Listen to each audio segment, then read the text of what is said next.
give another congratulations to Ryan and the Iron Fox team for securing that partnership and for your upcoming game launch. That is really exciting.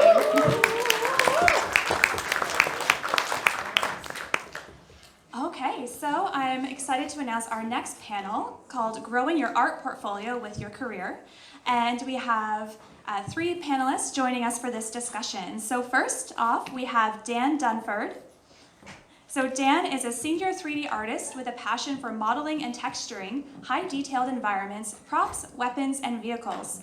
He has 14 years of experience working on AAA projects with studios including Ubisoft, Capcom Vancouver, Hothead Games, EA Vancouver, BioWare, Sony, and Timber Games. So next up, we have Abigail Evans, who you may recognize from this morning's panel. So for those of you who weren't here, Abigail is an alumni of the NSCC Game Development Program and is currently working as a 2D, 3D artist at AlphaDog Games. She was the recipient of a Silver Award from Skills Nova Scotia in 2022, underscoring her exceptional talent. With a strong foundation in traditional art, Abigail seamlessly integrates classical art techniques with contemporary digital artistry. All right, and then third, we have Leonid Romanov. Leonid is a lead artist, animator, and producer with over 9 years of extensive experience in the gaming and educational industries. He currently works as a 2D game artist at Pink Moon Studios, and his diverse portfolio includes standalone game titles and over 150 educational mini-games and mobile apps. And then finally, last but not least, we have our moderator. So moderating this session is Crystal Marshall. Crystal has a Master's of Design and has been teaching 3D art for over 27 years. She started the first high-end animation studio in Atlantic, Canada in 1995, which was funded by ACOA. She founded the NSCC Digital Animation Program, and she developed the game development programs. And she is also the Provincial Technical Chair for Skills Nova Scotia. So let's give it up for our panelists.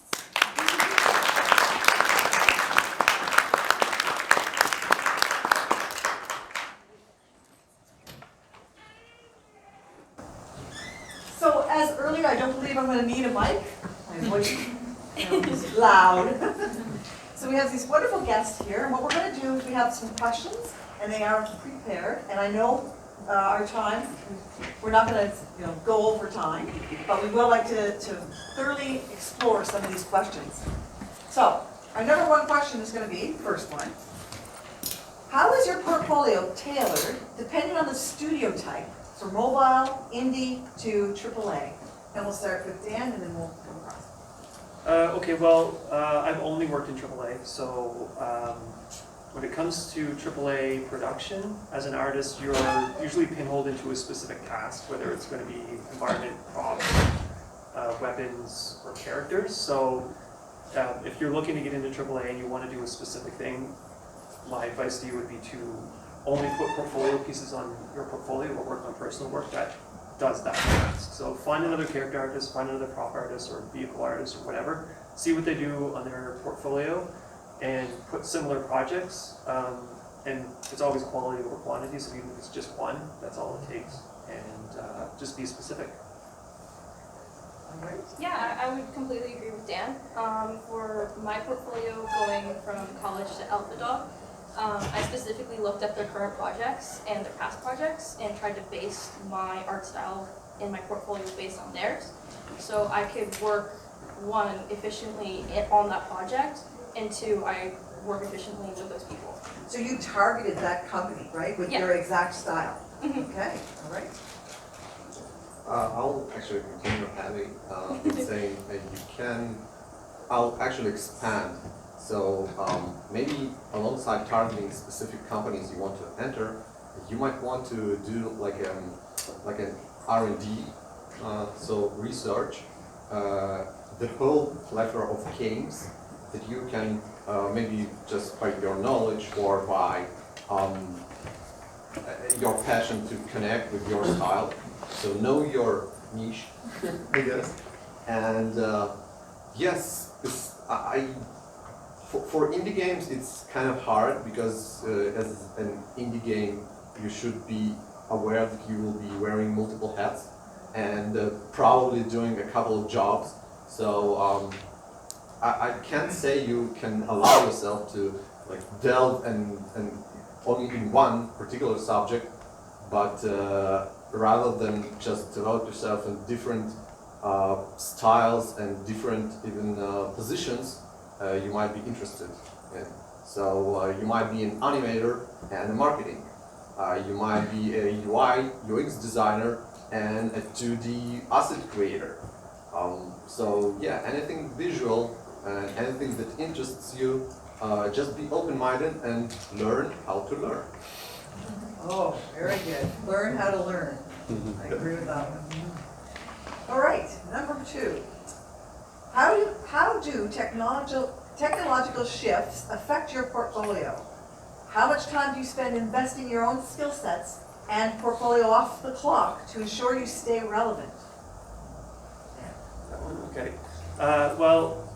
From my experience, like the technology, the programs and the standards even for creating 3D art, it hasn't stopped changing since I've been in the field. So I don't know if the slide's been up, but I worked for Capcom Vancouver for 3.5 years, and that's when the PBR transition happened, which is physically based rendering. If anyone's not sure of it, it's just a standardized way to create textures. So that was a big switch. And when that studio closed, I basically took my entire portfolio up until that point. It's probably 5 or 6 years in the industry, and just threw it in the garbage and I started from scratch. So, which wasn't great because I was unemployed and had no portfolio. And even though I had 6 or 7 years in the industry, I was talking to some recruiters, and they're like, "If you don't have a portfolio, you're not getting the job." So it was a bit of a panic situation for me. And why couldn't you show your work? I couldn't show the work from Capcom Vancouver because the studio closed and the game was canceled.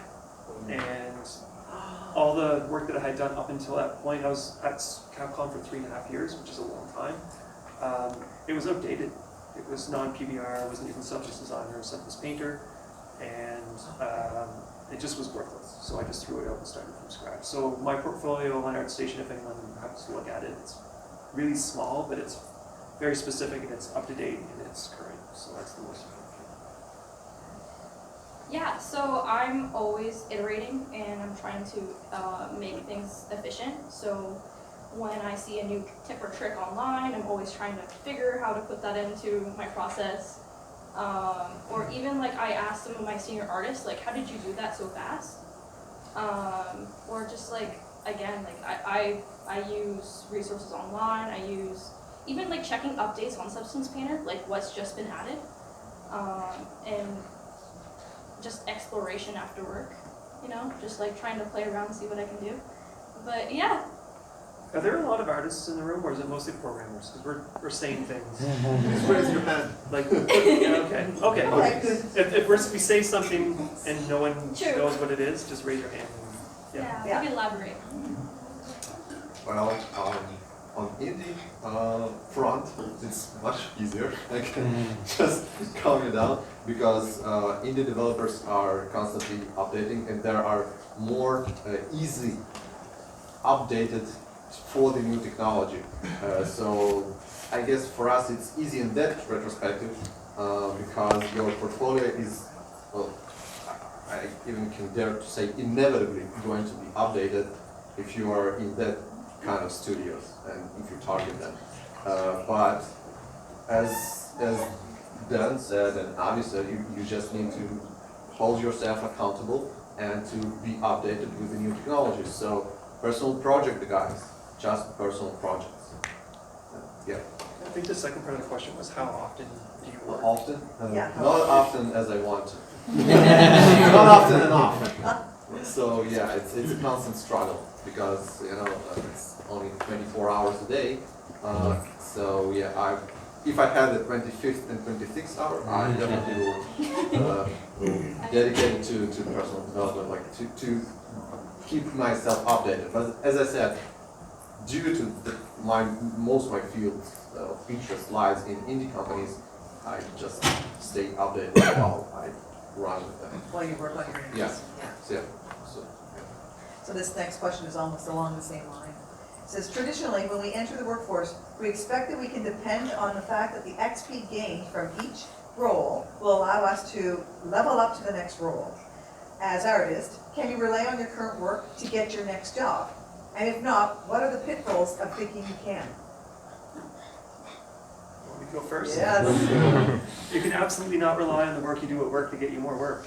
It's not going to happen. So if you happen to get a job at EA Vancouver and you work on FIFA for 20 years, congratulations. Like, that's great, and I know people that have done that. But if you want to move from studio to studio, after you graduate, like, I would say find a studio where you can get a couple titles really quick. Sports studio is really good for that because they launch every year.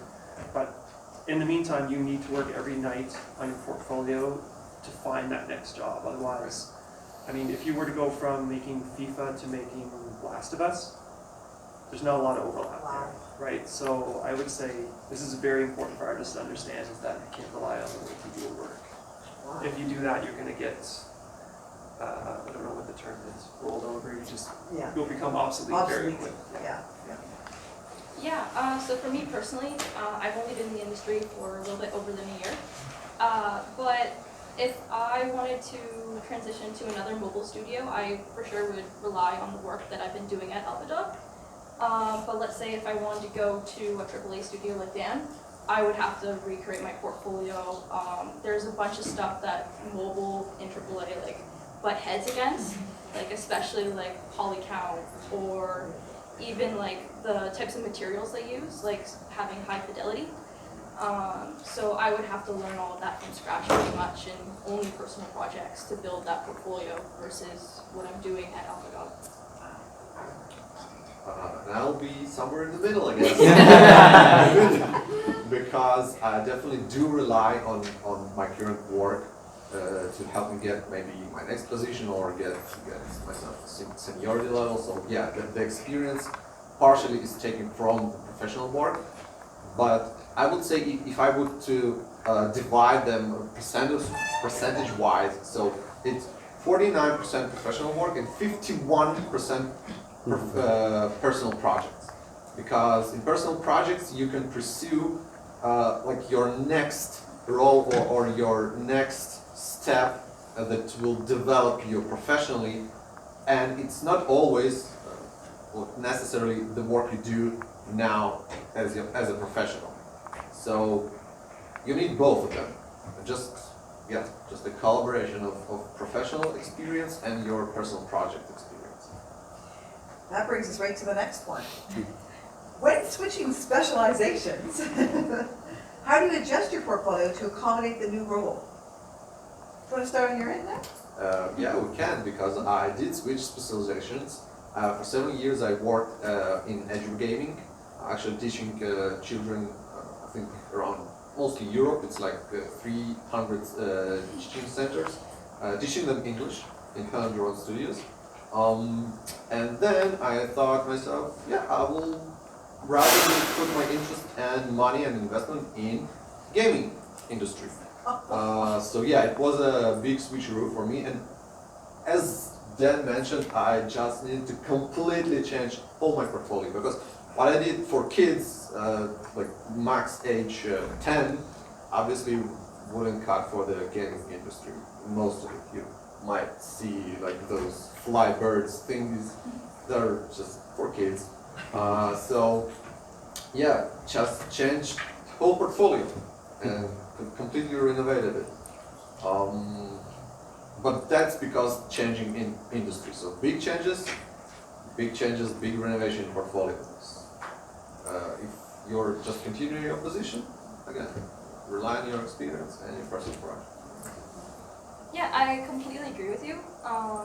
It also depends on where you're switching to as well.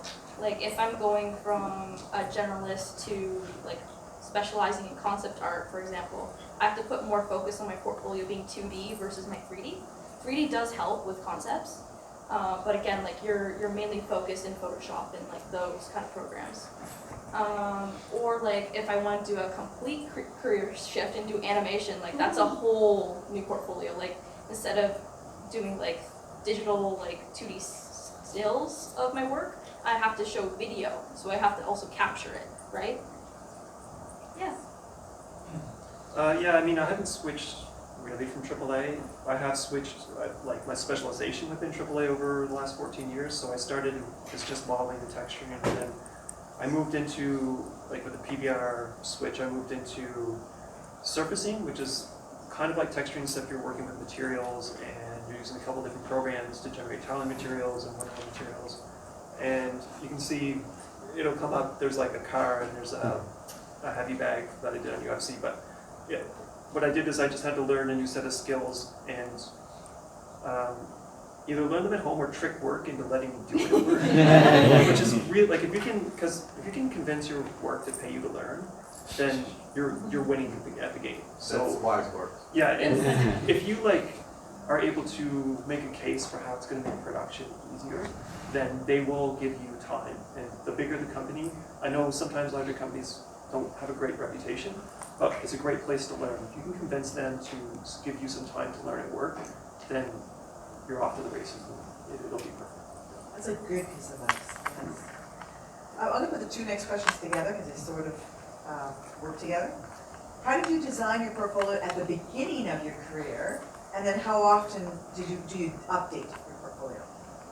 So, let's start on this end. Yeah, well, if I could get back in time and give myself advice, how did I, so the history I designed it just, I came up from, as a student with only my final project, which was I think 6 minutes short animation film, in 2D, done in Flash, now it's animation. Yeah, good. And that was my portfolio basically, and with that I got my first job. If I could give myself an advice, probably pursue, again, do the R&D and blah blah blah and research the market, and then tailor your portfolio towards that. And how often I updated it? Again, not often enough. There's no way at least I never met an artist who said, oh, my portfolio is fully updated to this second and I'm fully sure like, it's good. No, don't worry. No, none. I don't know. Raise your hand if you ever met or yourself an artist. Anyone? Almost? Yeah? Met an artist? That can say his portfolio is like fully updated and like it's good Ready to to go, go. always right now. No. Yeah, always. Exactly. So yeah, that's I can say that for myself. that's always a goal unreachable, at least for me. So yeah. Okay, cool. Yeah, so besides tailoring my portfolio to AlphaDoc and trying to match the art style, I also, again, I convinced Crystal, as my instructor, to let me do some passion projects as some of my homework. So like being like, oh, I want to do this really cool cyberpunk neon landscape, but it's supposed to be like just a scroll through game, like something like that. So yeah, just convincing work or school, even if you're a student, to just try to put your passion projects in there, because that extra boost does help you with motivation and wanting to get that done. As well as for my portfolio, so I've been on the grind to be in the game industry and being where I am now since I was like 11. So that's a lot of time to do art. So I've been taking a little bit of a break this past year being at AlphaDoc to just like relax a little bit. So I haven't been updating my digital portfolio, but as you see, it'll come eventually. But I've been working on my traditional painting skills again. The landscape paintings, when you see that, that's your work, yeah. Yeah, so just getting back to my roots and trying to mix paint again. And when Abby came into the program, she had already worked at AlphaDoc. So even before she came in, she had secured an internship. So she was very focused, yeah. So there's no way I wasn't letting her do what she wanted. Well, my portfolio was done a long time ago. I did include it in this slideshow originally, but I deleted it because I just don't feel like it was relevant. But my portfolio had I had a character that was rigged and animated. I had a car that was rigged and animated. I had a dragonfly that was rigged and animated. I had this house. And that is so much work. I could have done, I could have figured out what I wanted to be first. And if I wanted to be a weapon artist, I could have spent 2 years on one awesome weapon and got a job. So I would say that the mistake that I made was being too general in my portfolio. And if you can find the thing that you want to do, whether it's AAA, AA, whatever, you can find the position you want to be in. I know that sometimes when you go to school they teach you a whole bunch of things, but I would just laser focus on the one thing that you want to do. Once you get into the industry, you can have a little wiggle room to try out different things, try out lighting, try out whatever. But I would say to get that first job, just be super laser focused and efficient with your time. That's very good. All right, next one. Have you ever been put in the situation of feeling irrelevant? And where was that, middle? Middle? Sure, okay. I wouldn't say irrelevant. I would just say like having imposter syndrome. So like right now, for example, no.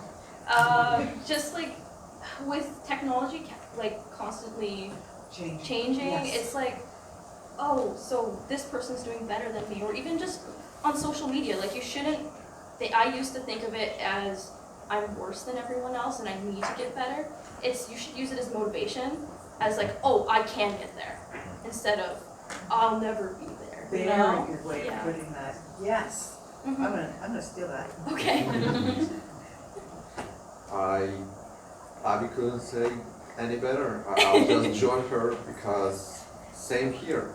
When I decided to change the career path, it was the strongest imposter syndrome I could ever imagine, because once I've gotten my first indie company after 7 years in edu gaming, and I was the only one who did any visuals. So we were 6 people in the studio, and 5 of them were developers and like doing various like CEO, and none of them didn't even open Photoshop once in their life. So I was the only visual like person who they all the questions, all the look of the game will be light on me. Tremendous pressure, but I was feeling irrelevant, but I managed, I guess, just challenge yourself. Then, yeah, that's what will help you to feel relevant and to get rid of this imposter syndrome, because you're not. Eventually, you'll stand up to the challenge and you'll succeed. Or you fail and you succeed next time. Yeah. I can't wait for imposter syndrome to go away. It's the worst. The worst I felt was after Capcom closed, and I lost 3.5 years of work, and I was out of work and I had no portfolio. It was a horrible feeling, but the imposter syndrome actually helped me because I freaked out and I just started working really hard. And ever since that moment, I haven't stopped working. Like even tonight when I go home, I'm going to work on my portfolio again. So I don't know when the treadmill stops. It hasn't stopped for me yet, but I just, as long as you know what to learn, and if you just even just put 1 hour a night in, you'll be fine. You'll be fine, yeah. And if you love it, then it's not really work. This next question is really from students. It's as a student, how would you navigate your first project to adjust to industry? Dan, do you want to say So your that? first like personal project? I expect, navigate your final project. Oh, your sorry. final project. No, navigate your final project to adjust to industry. Yes. So for AAA, I would say it's all about quality, so keep it really, really small. Like you don't need a giant scene. Like let's say, for example, you want to be an environment artist, you don't need to make like Gondor or something huge. Like take a corner of a room and make it look as interesting as you can, like be technically sound, and keep it small and focused. And if you just really spend a lot of time on something and make it look good, don't put up any half-done work. Make sure it's fully rendered, fully complete, and like ask for feedback from everyone you can. That'll get you a job. Like literally one piece of artwork on your portfolio will get you a job. That's all you need. Yeah. For a student with their final projects, again, put your passion in it, find some joy in it, find like either something you've been wanting to work on, try to squeeze that in there, or even just, I don't know, again, keep it small, I would say, so you could get that quality that you want. It's like a game jam, right? So you don't want to overscope something and then it be like half of what you wanted it to be. And besides that, Dan pretty much said everything I was going to say. Anything to add? Yeah, everybody said already all the important things. I will only add, do research before you go out with your project. Because during your project time, at least back when I could, you could change the theme of the project. You could adjust it, you could update it. So do the research. Decide at least the general direction you want to go out with your project after you finish it. So build it with purpose.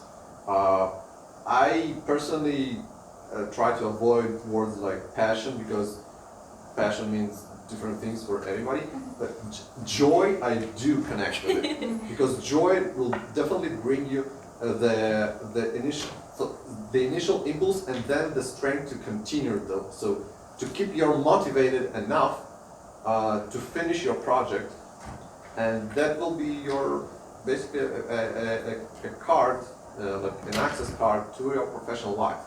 So definitely find something that you find personal interest, and it somewhat continue your path, your professional path that you want to start.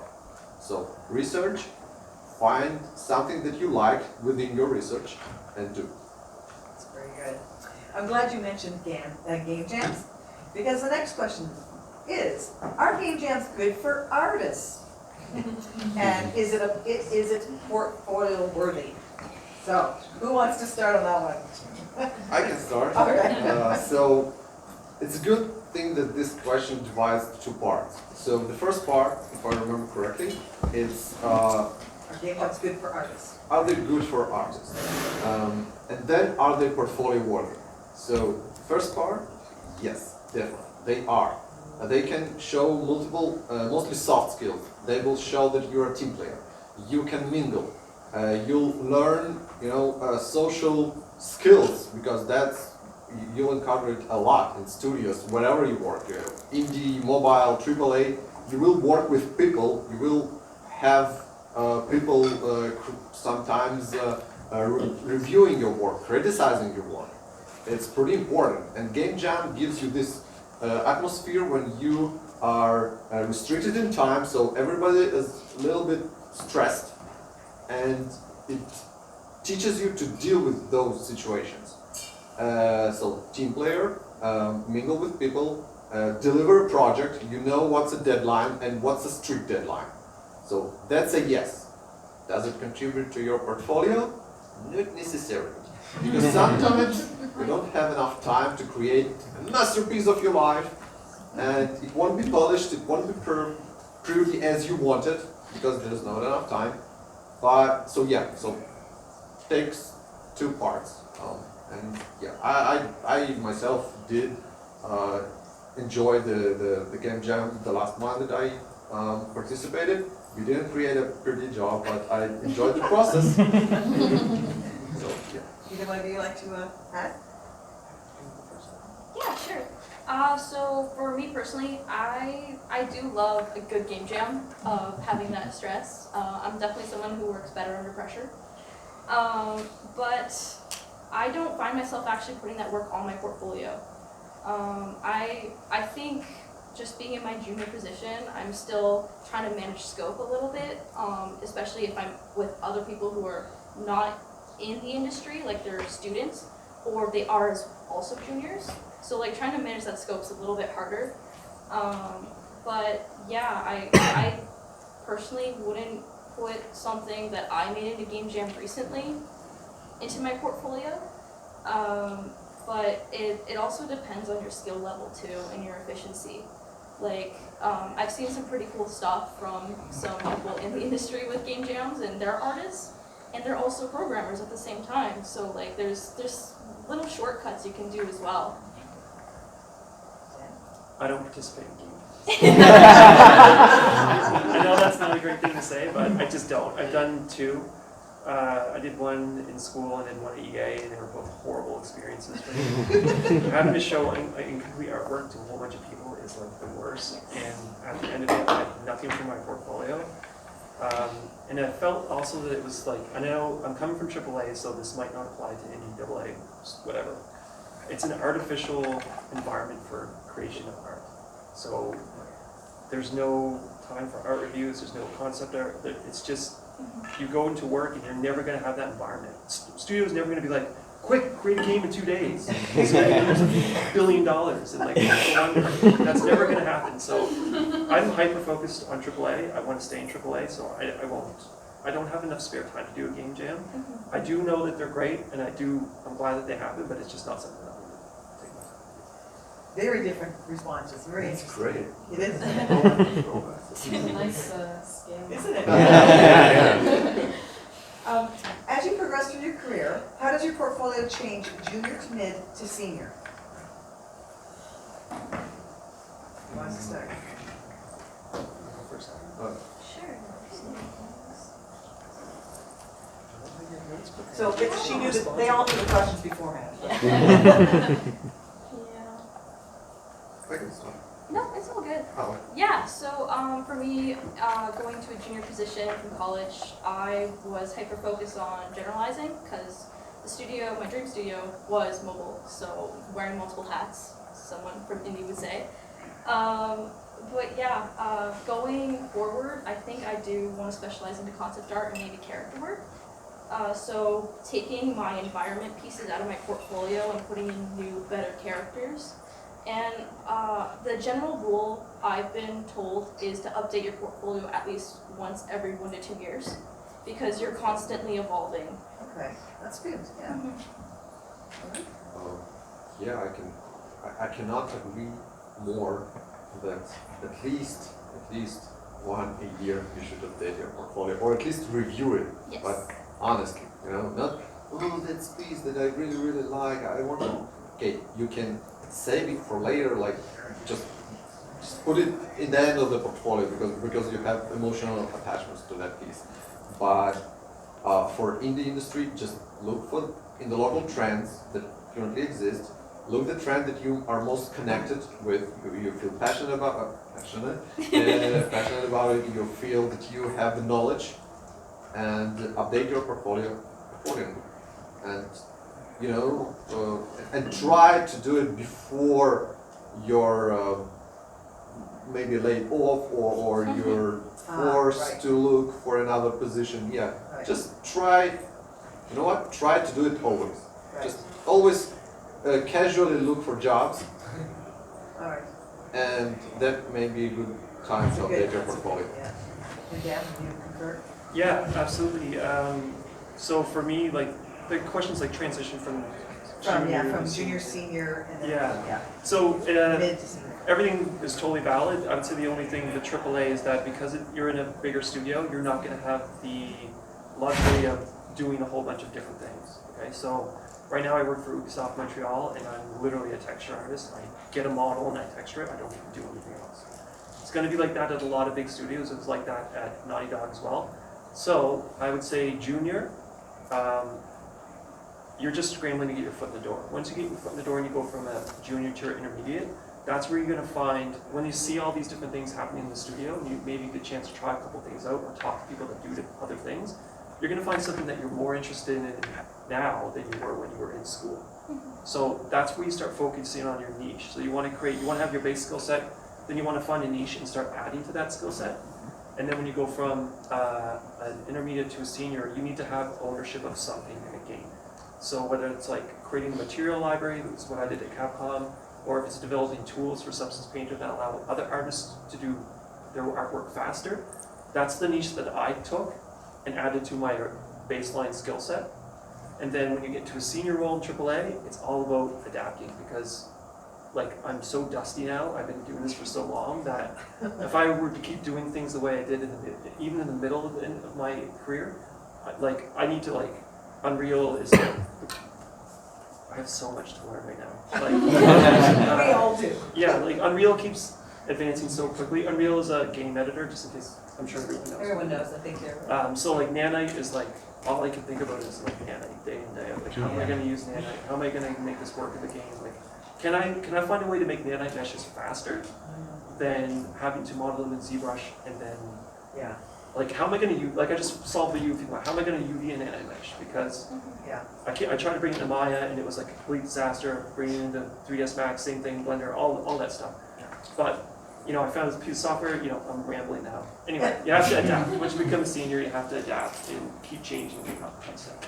We only have 2 more questions and then we'll ask from the audience, okay? So, should artists use recruiters and how to manage their test? Can you use a test on your portfolio site? Is this free work? Who wants to start? Okay. So the answer is yes. You should use recruiters to advance your portfolio. Because for me, example, I use them as often as possible. Because for me, it's a great incentive and a trigger to do the thing that is trending on the in the market now. Because the art test that you will get is something that they want for if you get the position for future you to do, like the whole your cadence in this position. So it will be relevant to the current day, and such like 99%, but at least in my personal indie experience, they don't pay you for those art tests. So I at least negotiate that the result of the art test I can place in my portfolio, and that's a hard stop if they do not agree. So That's good advice. Did you hear that, everyone? So they lately, like the latest art test I did, they put something that you cannot share it publicly, and then I went and negotiated that I cannot share publicly the test, so the test itself, but the result I can.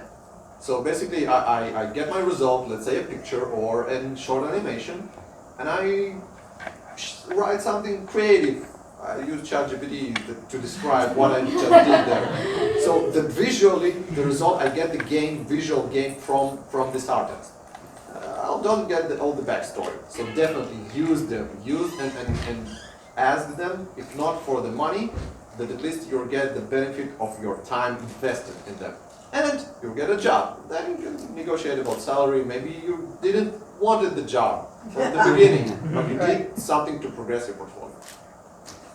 Yeah, so for me, I'm still in my first position and also first role in the industry.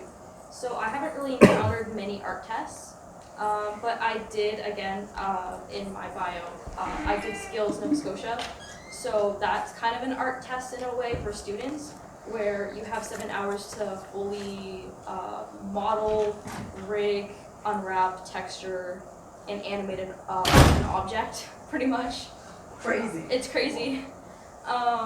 And then it's judged at the end by industry professionals. So for me, that was a good representation of how quickly can I get something out and how to work on the fly. Which, if you have a tight deadline, that is something you need to learn, is efficiency and how to not stress yourself out to underperform. Again, works better under pressure. So, but yeah, like learning new tools, if something breaks, what's the workaround, stuff like that. Right, that's good. So recruiters, do you mean like recruiting agencies? Is that what you're referring to? Yeah, and maybe the actual HR department in the company, they will say, I'm giving you this test. Okay. You can't show it to anyone. Yeah. So a recruiter of any sort. Yeah, so recruiting agencies, I don't know if there's many up here, but sometimes you'll get a message from a recruiting agency that will basically represent you as an artist to a whole bunch of different studios all at once. And you'll get a job, but you'll actually be working for the recruiting agency and not the studio itself. So that has some benefits and some drawbacks as well, but I would say if you ever get, if someone from a recruiting agency ever asks, can I represent you? 100% yes, because they will do a lot of work for you to get you a job somewhere. It's in their interest to get you hired because they get a little bit of your paycheck. And they're almost like an agent for you. Now once you do get that job through an agency, you will not be part of the studio. So there's some drawbacks there, but what it does is it allows you to get into the studio and prove that you're a good worker, a good artist, someone people want to be with. And then next thing you know, you get a message from the HR department of the studio saying we want you to bring you on full time. So that's just a little bit of a sidebar on that. Oh, that's very interesting. I didn't even know you could do that. That's Yeah. really interesting. Our tests are 100% free work, and they're the worst thing ever. 100% free work. I've done so many. I've only passed 2 art tests my entire career, and they're like a giant time sink. And you're AAA game. It's so hard. It's like to get an art test, and you get a piece of paper that says, I want this, this, this, and this. You're going to have no art director. You're going to have no reviews. You're going to do this by yourself in your spare time outside of work. If anyone who runs the studio is in here, please, please, please stop doing it. Look at the portfolio. If you can't tell if they're going to be a good fit based on their portfolio or an interview, give them that feedback so they can adjust their portfolio. Don't give them an art test. Just don't do it. Unless you're going to pay them, then give them all the art tests you want. Okay. Yeah. All right, so you said ChatGPT. This is the last question I want to ask. And I know you guys, this is a new question. AI. How do you think it's affecting the art field? And should you use it in your portfolio? Who wants to try that one? What's gonna be funny? I'm going last on this one. You're going. I'll go first. And please, okay. No tomatoes, okay? No tomatoes. I personally do use it.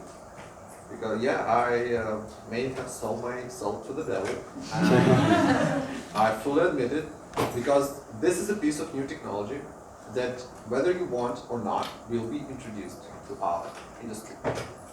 Later, sooner or later, it can be. I don't want to comment on how it was created, because obviously there was some shady stuff there, especially for guys who used ArtStation, including myself, Yeah. which I deleted my account from it later on. And I know personally, like other artists, lead artists, who did the same thing, and I know some of them who didn't, who just stayed. So I do not comment on this stuff. I comment on using the technology. So I do use it. I intend to use it. I intend to learn how to use it more efficiently, because it's here to stay. Whether we want it or not, in some form, Yeah. it will stay. We cracked the Pandora's box. So yeah, we already released it. So yeah, just learn how to use it responsibly, because eventually you will be the decision maker of how it will be used eventually, alongside with the big evil corpos. But we have the users. Yeah. So yeah, that's my. Yeah, I'm not going to go too deep into AI, but I could definitely see it as an efficient tool for concept art, just for getting like a base pretty much, and then using that as a reference versus using it 100% as this is what I'm going to make. Very But good yeah, for concepting ideas, yeah. yeah, just like I would use it more as like a mood board versus Oh, that's like nice. this is my concept, this is what I'm going with. But that's it. That's perfect. Dan?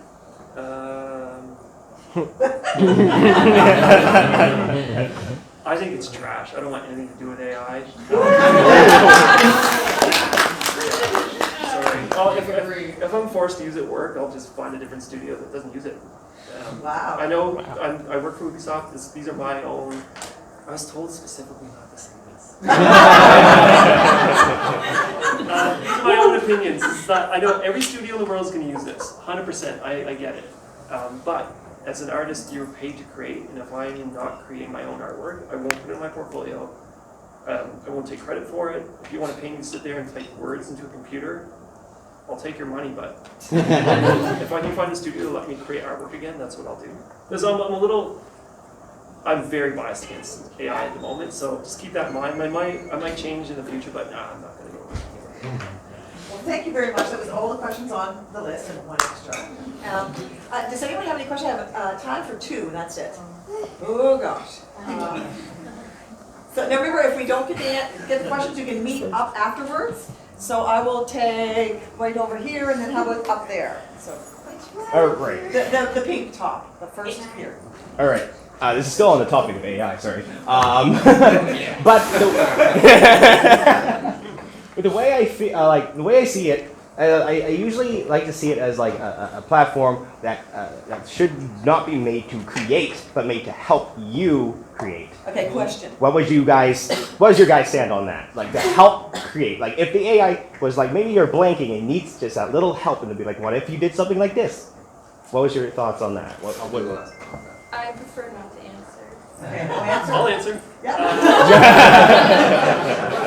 If AI could create my UVs for me, 100%. So rename my files, create my UVs, I don't know, bake my whatever, optimize my, because I'm already using AI when you do tessellate something or decimate something, that's That is, yeah. so that's fine. But I don't want you coloring my pixels, I don't want you painting my brush strokes, I don't want any of that stuff, but absolutely, do my UVs. save me Menial work only. Yeah, 100%. I have no problem with that at all. Put some shackles in it. Scrap that. Okay, so definitely, as Abby mentioned, use it as a mood board. So complementary to, let's say, Pinterest or whatever. Use it responsibly. Maybe your game will be centered through the AI for, let's say, player-created content. So the player, as he doesn't necessarily know how to use a Photoshop. So they will just write some, I don't know, I want my hero to be a spaceman with a little white skirt, and the AI will create something for them, and they will be involved emotionally with the game. So that kind of usage, yes. Do not create the final result as an artist with an AI. Please do not do that. A really easy question. Creating portfolio as an immigrant, as a newcomer to Canada, and having most of your work done abroad, not here, is it worth putting those projects, putting that work into your portfolio, or will it be a disadvantage because companies will see that you mostly work for non-Canadian companies? Is it worth it? So I can relate to that directly because I'm an immigrant myself.